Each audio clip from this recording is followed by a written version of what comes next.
સંપૂર્ણ આંતરિક પરાવર્તન. સંપૂર્ણ આંતરિક પરાવર્તનનો આ એક સુંદર પ્રયોગ છે, જેમાં લિક્વિડ ડેટોલ, એક સ્વચ્છ બોટલ તથા ટોય લેઝર પોઇન્ટરની જરૂર પડે છે. પાણીથી અડધી ભરેલી સ્વચ્છ બોટલમાં ડેટોલના થોડા ટીપા રેડી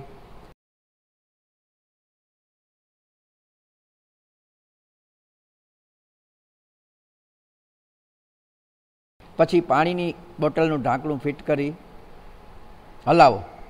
પાણી થોડું ધૂંધળું થશે.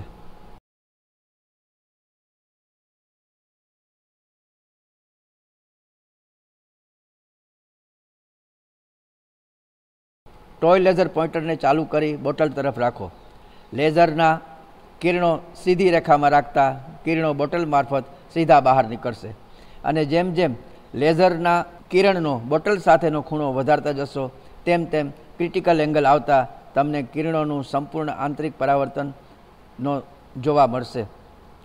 હવે આ બોટલમાં અગરબત્તીનો થોડો ધુમાડો ભરી બોટલનું ઢાંકણ બંધ કરી તેના પર લેઝરનું કિરણ પસાર કરતા પ્રકાશનું અદ્ભુત વક્રીપવન જોવા મળશે.